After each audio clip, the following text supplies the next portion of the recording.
Alcantara, you proceed. Thanks, Mr. Chair. Mr. Alcantara, you proceed. I will register my continuing objection, Mr. Chair. I will question the objectivity of these proceedings if you will not allow me raise these points. Maybe in the plenary this afternoon I will raise it. Go ahead. Perhaps, Mr. Alcantara, you proceed with your statement. Your Honor, okay lang po bang makapagbigay ako ng opening statement ko po? Proceed, proceed. Ano bang gagawin natin dito? Magandang umaga po sa inyong lahat. Tinatanggap ko po na ako po ay hindi nakasagot sa maraming tanong mga nakakaraang huling araw upang maproteksyonan ang institusyon na aking minahal sa loob ng 30 taon.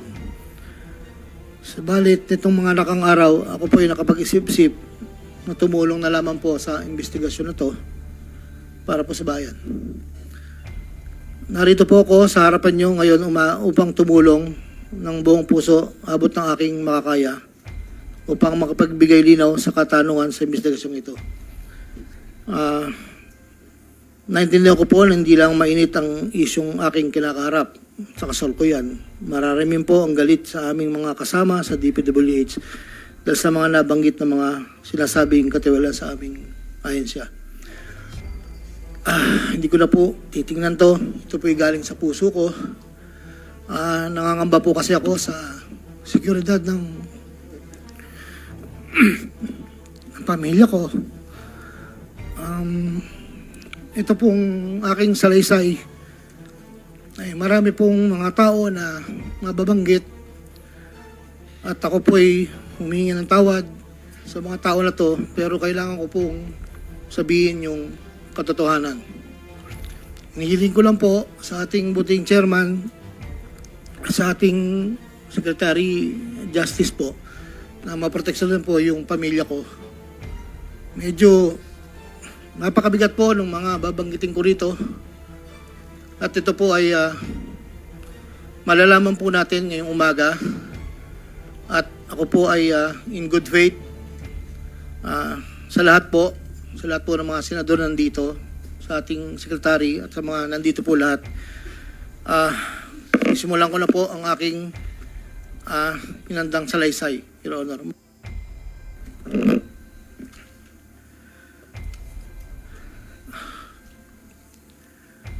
Sa akin pong boss na nabanggit po nung nakarang hearing ng aming kasama, Undersecretary Roberto Bernardo po. Una ko pong nakilala si Yusek Bernardo taong 1997. Kami po ay magkasama sa Los Baños po. Hanggang dumating po ang panahon na ako po ay na-appoint na District Engineer sa Bulacan. Sa taong 2022, nagsimula pong magbaba ng pondo sa akin si Yusek Bernardo. Nandito po ang detalye kung ilan po at magkano. Ito po, ang unang taon po, 2022 ay 350 million po. Ang kasunduan po ay 25% po para sa proponent. At ako po, o yung driver ko po minsan ang nagdi-deliver po sa kanya. Noong 2023 po, meron na rin po mga bumaba. Dito po, naka-specify po lahat kung ang titulo, ang title po ng project, amount, at kabuang ibinaba po ang aking boss. Ang iba pong sistema, sa simula po ay nagpapabigay po ng taon na lang pong 10% pag po lumabas na po sa pag-NEP po. Tapos po, ang kabuuan po ay paglabas po ng GAA. Pag po sa GAA, may lumabas na wala po sa NEP, ibig sabihin po nun, maaari pong, hindi ko lang po alam procedure, maaari pong sa BICAM po yun pumasok. Andito po lahat po ang detalye sa aking sinumpang salaysay. At meron pa pong mga UA po, ang program allocations po yata yon na naibabaran po sa akin noong 2024. At hindi naman po lahat yun ay sari-sari pong project po yata yun. 2.85 billion po.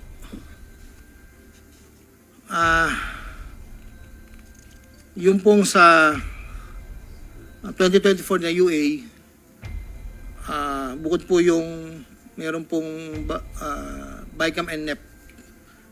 Nandito po lahat po ang detalye. Ito lang po kasi yung record na nakuha ko po sa sariling file ko po.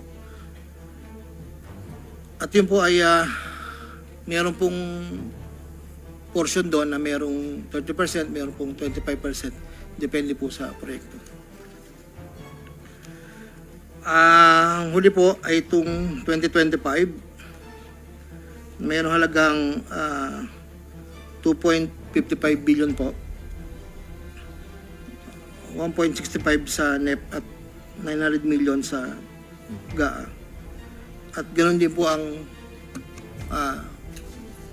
sinabi niya sa akin sa proponent po. Doon po sa sinasabi na meron daw pong ang ating Senator Jinggoy Estrada na di umano'y meron pong sa listahan na pinakita po noong nakarang hearing. Yun po, ako po ang nagpasa ng listing po kay Yusek Bernardo. At ang sabi niya po ay meron ka pa bang kailangan na worth 355, yun na lang daw po yung natitira. So ako po ay nagpasa ng listahan sa kanya. Ang pagkakabanggit lang po sa akin ay meron pang extra si SJE. So nung lumabas po yun, sa kanya ko rin po binigay, pero wala po akong direct na komunikasyon kay Senator Estrada at wala rin po akong, hindi po ako ang nagdadala, wala po kaming, hindi ko po nakakaharap Senator Jinggoy po. Si Yusek Bernardo lang po ang kausap ko. Doon naman po sa nasabi nung nakarang hearing po about the 600 million kay Senator Joel po. Ang totoo po noon, yun po ay multipurpose building. Ang request niya po talaga. Dahil hindi naman po na ma-accommodate nung nire-report ko po sa kay Yusek na hindi po ma-accommodate yung request. Nagkaroon po ng idea, kaming dalawa po ni Yusek Bernardo na tapatan na lang kung sa kwentahan lang po na ang proponent ganito, parang daw po mapagbigyan. So, nagpasa po ako ng listahan without the knowledge of Senator Joel. So, lumabas po yung pondo, I think, UA po. So, hindi po alam ni Sen na yun po ang pinalit namin sa multipurpose building. Wala pong alam si Senator Joel. So, yung binanggit po na mayroon pong 25%. Ako po ang at si Yusek Bernardo ang nag-usap na gano'n na lang ang gawin para daw po matapatan man lang yung 1.5 billion na request po. Inayos ko po lahat yun at dinala ko po sa tauhan lang po ni Senator Joel somewhere in Bukawi po. Ang sabi ko po sa kanya, baka pwede, pakibigay mo lang to kay boss. Tulong ko to, kung ano man ang future na plano niya, yun po ay tulong ko. Pero hindi niya po alam na doon ko po kinuha sa flood control po. Ang pangapat po, taong 2021, nakilala ko po si Congressman Saldico. Sa pamamagitan din po ng numero po, binigay lang po sa akin ni Yusek Bernardo. Hindi ko na po nilagay. Kasi po hindi naman po kasama siya nung kami nagkita sa Shangri-La BGC. That was 2021 po. Ang unang usapan po namin ay susubukan pong makapagbaba ng pondo kung pwede po sa distrito ko. Taong 2022 po, unang bumaba po ay nagkakahalaga ng, tanda ko po, nandito po sa record, ay 519 po ang pagkakatanda ko po. After po noon, 2022, so yung 519 po, ang... Excuse me, engineer. Para mas maliwanag, basahin mo na lang yung sinumpang salaysay mo para hindi ka naliligaw. Opo. Para wala na omit, wala na dadagdag. Mag-stick ka doon sa sinasabi mong Yes po. sinumpang salaysay. Ito po. Simula mo na lang doon sa Saldi. simula. Basahin mo na lang ng dahan-dahan. Noong Agosto o Setyembre 2021, nagkakilala kami ni Congressman Saldico. Hindi, simulan mo sa simula mo na yung sa simula, yung gist ng yung salaysay. Yes Huwag po. na yung opening. Una kong nakilala si Undersecretary Roberto Bernardo. Kasama kami sa Laguna. Na-promote siya ng nag-promote siya hanggang Undersecretary. Si Yusek Bernardo ang tumulong sa akin para may talaga ako bilang District Engineer sa Bulacan First DO noong 2019, panahon ng Secretary ng DPWH si Secretary Mark Villar. Nung panahon na yun, ang tanda ko po, Undersecretary for Operations sa Visayas, si Yusek Bernardo. Taong 2022, na magsimulang magbaba ng pondo sa aking DO, si Yusek Bernardo. Ang kasunduan ay 25% para sa proponent. Ang proyekto ayon kay Yusek Bernardo, ang kabuuan ng mga proyektong naibaba ni Yusek Bernardo sa aking DO ay nagkakahalaga ng 350 million na sumusunod. Nandito po. Noong 2023, ang kabuuan ng mga proyekto na ibaba ni Yusek Bernardo sa aking DO ay halagang 710 million. Mula sa halagang ito, 450 million ang pumasok sa NEP, 260 naman po ang sa GAA. Ang para sa proponent, 25% po, at may advance ito na 5 to 15 na kalimitang hinihingi ni Yusek Bernardo kapag ganap na ang NEP base sa pagdinig sa Kamera del Representante. Samantala ang pondong na BICAM ay may advance payment na 5 to 10 na kalimitang hinihingi matapos ang deliberasyon ng BICAM at ang balansa ay babayaran pagbuo paglabas ng GAA. Ang detalye ng mga proyekto ay nandito po. Noong taong 2024, may kabuuang pondo na 3.3 billion, 150 sa NEP, 300 million sa GAA, 2.85 sa UA. Nung naipababa ni Yusek Bernardo sa aking DO, muling nagpatuloy ang 25% na bayad sa proponent ng mga proyekting to na binibigay kay Yusek Bernardo. Tulad ng 2023, ang usapan ay mayroon ding advance payment, depende na lamang kung ito NEP o GAA. Kaya limitang inutusan ko ang aking driver na dalhin ang proponent kay Yusek Bernardo, minsan po sa parking ng Diamond Hotel. Ang detalye ng NEP 2024 ay may andito po nakasulat po. Ayon kay Yusek Bernardo, ang GAA insertions ng 2024 na magkakalaga ng 300 para po 300 million na para kay, sabi niya po sa akin, para kay Senator Bong Revilla na noon ay kumandidato bilang senador para sa 2025. Sinabihan ako ni Yusek Bernardo, Henry, kay Sed Bong yan, baka gusto mo tumulong sa kanya. Dagdagan mo ang proponent ko na bahala. Sinabi ko kay Yusek Bernardo, sige po boss, kaya po imbis na 25 ay naging 30 ang naging proponent doon po sa 3 project na nakalagay po dito. Ang project po ay construction of flood control structure along Angat River, Sipat Section Plaridel, construction of flood control structure along Angat River, Lumang Bayan, construction of flood control structure along Giginto River, Malis Section, Giginto. Ang total po ay 300 million po. Yun po ay ayon kay Yusek Bernardo. Never ko pong nakakausap si Senator Bong Revilla. Never po. Makikita sa listahan ng mga proyektong galing sa UA 2024 na hindi lamang flood control ang mga proyekto, subalit ang proponent ay naglalaro sa 25 hanggang 30%. Noong taong 2025 ay may kabuang halaga na 2.55 billion ang may pababa ni Yusek Bernardo sa aking DO. Tulad ng mga nakaraang taon, ang proponent ay natiling 25% sa kabuang halaga ng pondo na ibaba ni Yusek Bernardo sa aking DO. Ang detalye ng proyekto ay nandito po. Marami po ito.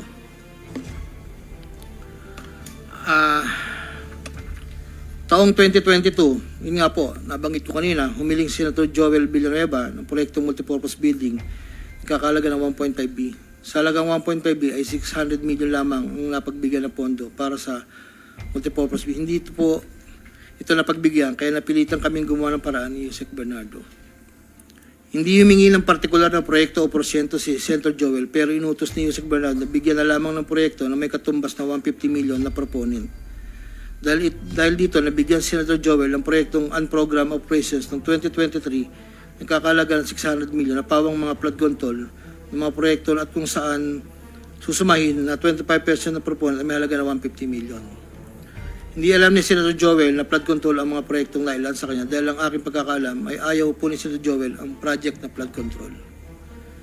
Ang halagang 150 million dila ko sa rest house sa Barangay Igulot, Bukay, Bulacan na iniiwan ko po sa tao niya na ang nagangalan lang pong Peng. Sinabi ko kay Peng na pakibigay na lang kay boss, tulong lamang yan para sa future na plano niya. Hindi po nila alam na doon galing yon sa flood control. Matapos po na hindi na po kami nagkausap. Sa kay Senator Jinggoy naman po, sa pagkakatanda ko, nasa 2024 budget hearing kami sa Senado. Kasama ko si Yusek Bernardo sa pagitan ng alas 9 hanggang alas 10 ng gabi. Habang kami naghihintay, tinanong ako ni Yusek Bernardo kung mayroon pa akong gustong lagyan at mayroon pang available na 355 si SJE. Ayon po kay Yusek Bernardo. Sabi ko po, boss, meron naman. Sagot ni Yusek Bernardo sa akin na ipasok ko agad sa kanyang listahan ng oras na yun. Agad-agad po akong nagpagawa ng listahan sa staff ko at sa loob ng 10 to 15 minutes, pinasa ko na po ang listahan kay Yusek Bernardo. Ito po ang listahan ng mga proyekto na banggit. Ito po ay puro pumping station po with floodgates. Ito po ay phase 3 dahil may nauna na pong phase 1, phase 2. Ito po ay 7 project. Meron pong 360 million, isang 45, isang 50, dalawang 40 million na may kabuang 355. Ang proponent po nito ay 25% at binigay ko yung Yusek Bernardo kasama ang may iba pang proponent na mga pondong biniba niya sa akin para sa taong 2025. Wala po akong direktang transaksyon o direktang pakipag-ugnayan kay Senator Jinggoy. Pang-apat, Congressman Elsaldi ko. Noong August 20 o September 2021, nagkakilala kami ni Congressman Saldico sa isang pagtitipon meeting sa Shangri-La, Bonifacio. Doon ay napag-usapan namin ang plano ni Kong Saldi na sumubok na magbaba ng pondo papunta sa aking distrito para sa iba't ibang proyekto. Pagkalipas ng higit kumulang na isang buwan mula sa aming unang pagkikita, ako ay nagpasa sa kanyang listahan ng mga proyekto na may kaugnayan sa flood control at ang mga proyekto yung tayo lumabas sa General Appropriations Act of 2022 na nagkakahalaga ng, andito po, 1, 2, 3, 4, 5, 6, 6 na proyekto po to at ang pagkakatanda ko po to ay 519 million ang una po. Sa pagitan ng 4 na taon, mula 2022 hanggang 2025, naging tagapagtaguyod si Kong Saldi ng mga proyekto sa Bulacan First. May higit kumulang 426 na proyekto. Ang kabuang halaga ng proyekto na ito, ayon po sa nalakap kong record, ay hindi bababa sa 35 billion, 24 million pesos. Million or billion? Billion, Your Honor. Andito po yung summary. Pwede ko pong state, Your Honor. Go ahead. Sa taong 2022, yun po yung una, bycam lang po ito ayon sa record ko po. 519 million. Sa 2023, 5 billion 790 sa NEP, 3 billion 250 sa bycam, at 3 billion 890 sa UA. 2024, 5.8 billion sa NEP, sa bycam 5.084, sa UA 3.306. Sa 2024, nagkakalaga po ng total na 14 billion 190. Sa 2023, 12 billion. Sa 2022, 519. Noong pong 2025, ay 7 billion 385 na lang po sa NEP. Wala na pong kasunod. Sa bawat proyekto na pinapasok ni Kong Saldi, meron akong binigay na obligasyon sa kanya para sa pondo base sa aming kasunduan noong 2022. Ang kaniyang hinihingi na budget sa bawat proyekto ay 20% lamang po noong 2022. Kung makikita nyo po, Your Honor, isasabay ko na rin po ito, na yung larawan po nandun po sa, kasama po ako, na nakatayo, yung opisina, yun po yung 20% po na 2022 inaayos po namin doon sa litrato po. Subalit nung taong 2023 hanggang 2025, ito tumaas ng porsyento ng 25% po. Ang pag-abot ng porsyento para kay Kong Saldi sa bawat proyekto ay kadalasang hindi isang baksakan. Ito rin ay nakadepende kung paano na ipasok o na-insert. Kapag ang proyekto ay napasok sa NEP, ang unang 10% ay agarang binibigay ko kay Kong Saldi. Habang ang balanse na 15% ay paglabas na po ng GAA within 1 to 2 months. Iniipon ko muna po yan bago po ipadala sa kanya. Kapag ang proyekto naman ay naipasok ng Kong Saldi sa BICAM, ang unang 10% ay binabayad sa kanya matapos lumabas ang GAA at ang balancing 15% ay binibigay makalipas ng 2 buwan mula nang maaprubahan ng GAA. Pero kapag proyekto ay naipasok gamit ang UA, ang 5% ay agarang iniipon ko pati binibigay kay Kong Saldi. Ang pambayad para kay Kong Saldi ay nanggaling sa mga advances mula sa kontratista, pero hindi na alam ng mga kontratista kung para kanino ang advance na yon. Ang pera na nakalaan para kay Kong Saldi ay dinadala sa akin. Ako naman po ang nagdadala o naghahatid na hinihinging porsyento ng Kong Saldi sa iba't ibang tao niya. Hindi ko po siya na-meet during pagdadala. Ang tao niya po ay may alias lang Paul at Mark. Dahil sila po yung nag-message po sa akin through Viber, disappearing message po yun, na doon ko po dadalhin. May isa o 2 beses na dinala ko sa parking lot ng Shangri-La Hotel, Bonifacio Global City, ang porsyento ni Kong Saldi. Paminsan-minsan man, inahatid ko ito sa kanyang bahay sa Ladybug Street, Valle Verde 6, Pasig City. Mula Ortigas po, kakaliwa ka stoplight, may gate kakanan, kakaliwa kakanan, makikita na po yung bahay. Minsan po, inuutos ko lang po, minsan po ako po ang nagbababa. May tao lang pong tatanggap, tapos po, iiwalan ko na po. Dinagdag ko na dahil lumulobo ang pondo ng Bulacan, napag-usapan namin Kong Saldi na kung meron akong pwedeng mapagbabaan sa iba't ibang district engineering office. Nang dahil dito, nung 2020 hanggang 2025, nagbaba si Kong Saldi sa sumusunod. Bulacan 2nd, 573 million. Tarlac 1st, 2023, 1.350. Sa 2024, sa UA 1.650. Tarlac 2nd, 925. Tapos 2024, 1.25 billion. Pampanga, sa 2023, 1.125 billion. 2024, 75 million lang po.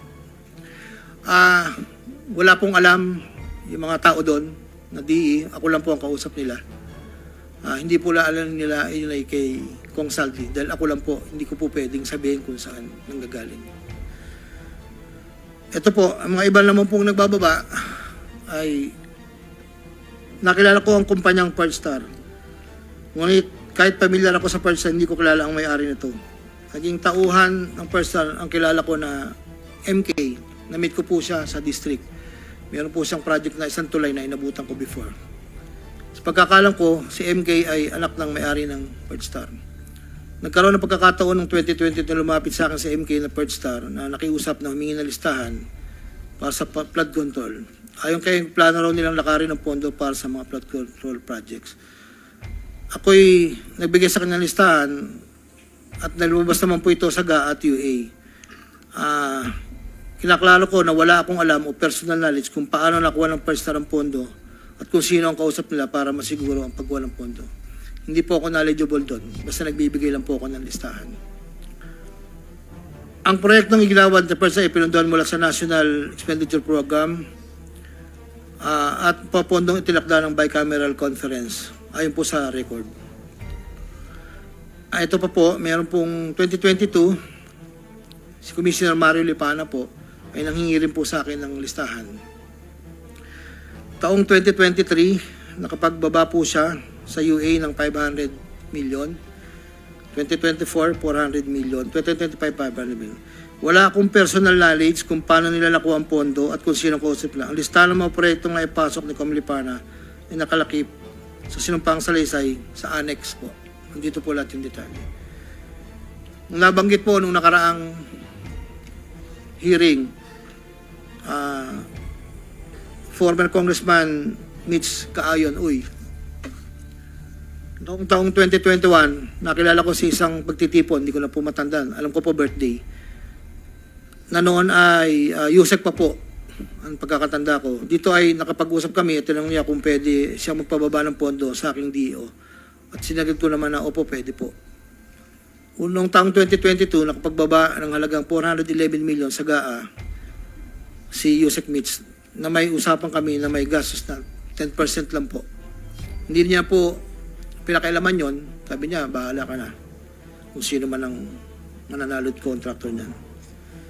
Noong ikapat na pagdinig ng Senate Blue Ribbon Committee hearing, may dalawang larawan na pinakita ang chairman ng Senate Blue Ribbon Committee, Senator Pampilo Lacson, kay Engineer Bryce Hernandez. Isang larawan sa isang lamesa na puno ng pera at doon ay makikita ang aking presensya na kung saan ay ako'y nakasuot ng blue na shirt at ito ay sa conference room ng lumang opisina namin. Para po sa kalaman, lahat po ng pera na yon ay para sa BICAM ni Kong Saldi, 519 million na may 20% proponent noong 2022. Ito po ay galing sa iba't ibang mga kontraktor na nakuha ng mga proyektong naipababa ni Congressman Saldi. Ang pangalawang larawan naman po ng pera na nakasalansan sa isang bilyaran ay para sa proponent ng 2023 na 5.79 billion na dadalhin namin kay Kong Saldi na sa aking pagkaalala ay nagkakalaga ng 579 bilang 10% advance payment. Aking nireserba ang aking pagpasa sa karagdagang sinumpang salaysay kung sakaling ito ay mabibigyan muli ng pagkakataon. Ginagawa ko ang sinumpang salaysay na ito upang pakita ang aking kusang loob na pakipagtulangan sa sinasagawang bisyo sa Senado, sa House of Representatives at iba pang ahensya ng pamahalaan kaugnay ng mga anomalyang proyektong DPWH at upang matuluyang palagutin lahat ng mga taong sangkot. Ilan po, Your Honor. Pwede bang pirmahan mo yung sinumpang salaysay para maibahagi sa mga miyembro ng committee ito nang sa gayon, mamaya kung meron silang gustong tanungin, at least pirmado mo yung sinumpang salaysay. Your Honor, dahil in good faith po ako, kahit wala po akong inaasahan pa kung ano ang mangyayari sa akin, I will sign this. Nagpapatunay na ako po ay willing po makipag-cooperate. I will sign this one po. Salamat po.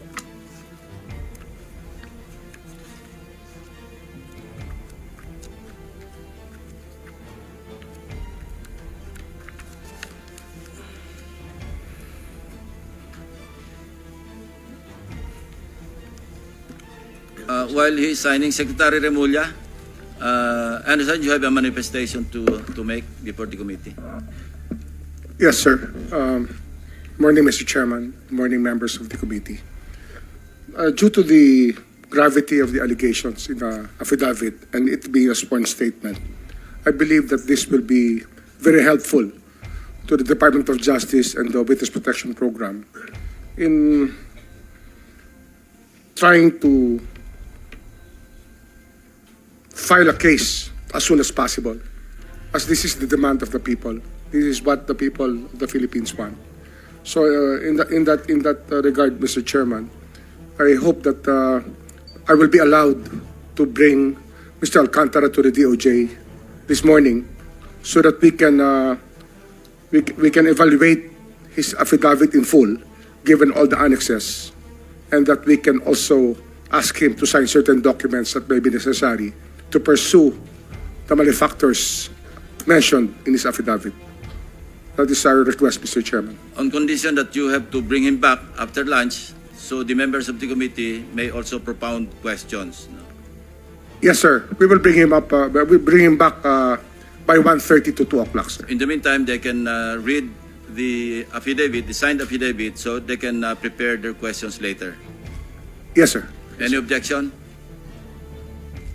Hearing none, so the manifestation or the request of the Secretary of Justice is hereby approved or granted.